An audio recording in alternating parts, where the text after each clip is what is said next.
Quand on parle d'investir à Madagascar, il faut aussi parler d'un sujet qu'on évite souvent, la pauvreté. Pas pour faire pleurer, mais pour comprendre. Parce que derrière chaque chiffre, il y a des vies, des familles, des entrepreneurs qui se battent tous les jours pour s'en sortir. Et c'est là que réside le vrai défi et aussi paradoxalement le vrai potentiel.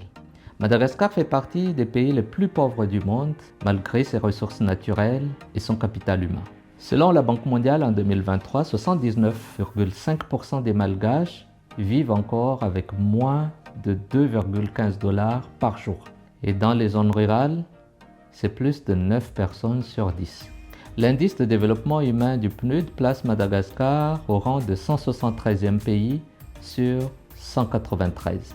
Et ce n'est pas une simple statistique, ça se traduit par des millions d'enfants qui ne sont pas scolarisés, par la moitié des ménages qui n'ont pas accès à l'électricité, et aussi par le fait qu'1,6 million de Malgaches par an ont besoin d'aide humanitaire, surtout pendant les périodes cycloniques ou de sécheresse. Mais malgré tout ça, la résilience de la population est impressionnante. Des femmes lancent des micro-entreprises, des jeunes créent des startups dans des garages et des associations locales forment les paysans à mieux produire, mieux vendre et mieux vivre. L'autre défi, c'est la dépendance économique. Madagascar dépend massivement de l'agriculture. Ça représente 25% du PIB et plus de 70% des emplois. Mais cette agriculture reste vulnérable, dépendante de la pluie, exposée aux cyclones et peu mécanisée. Un seul cyclone peut détruire jusqu'à 10% de la production de riz du pays. C'est ce qui s'est passé par exemple en 2023 avec le cyclone Freddy. Le pays dépend aussi fortement de l'aide internationale. Ça représente 40% du budget national selon le FMI. Et enfin, Madagascar dépend beaucoup aussi des importations. Carburant, produits alimentaires, équipements. Tout cela crée une économie fragile où la moindre crise internationale impacte le quotidien de chaque Malgache. Mais attention, dépendance ne veut pas dire fatalité, cela veut dire qu'il y a un potentiel énorme de diversification.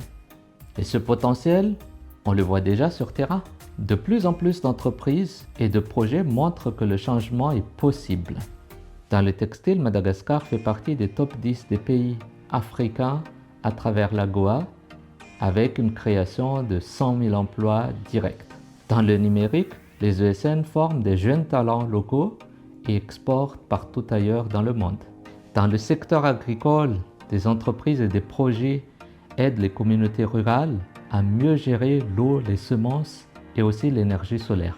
Et même dans l'énergie, la production de la part solaire a doublé depuis 2018 selon les données de l'ORE, l'Office de régulation de l'électricité. Tout cela prouve une chose, quand il y a une vision, un accompagnement et de la transparence, les Malgaches créent, innovent et réussissent. Pour sortir durablement de la pauvreté, 3 leviers sont essentiels. Investir dans le capital humain, former, alphabétiser et surtout donner des compétences pratiques à la jeunesse. Un jeune formé crée de la valeur, un jeune livré à lui-même constitue une fuite de talent. Deuxième levier, c'est soutenir la production locale et la transformation. Chaque produit transformé à Madagascar, c'est de la richesse qui reste au pays. Que ce soit le cuir, le bois, la vanille, le cacao, etc., tout peut être revalorisé localement. Troisième levier, c'est d'encourager les partenariats intelligents. Public, privé, diaspora, ensemble on peut créer des écosystèmes solides à condition que chacun fasse sa part avec transparence.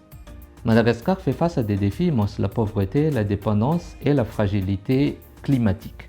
Mais c'est aussi un pays plein d'énergie, d'idées et de courage. Et c'est là que tout commence, parce que ce pays n'a pas besoin de pitié.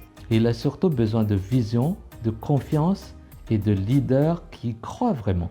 Investir à Madagascar, c'est pas un pari facile, mais c'est un pari sur l'humain, sur la résilience et sur le futur qu'on peut construire ensemble, pas à pas. Chers amis, ainsi se terminent les 3 séries de vidéos sur investir à Madagascar. N'hésitez pas à les partager aux gens qui pourraient être intéressés par le sujet. Sinon, je vous invite également à vous abonner à ma page, ça m'encouragerait.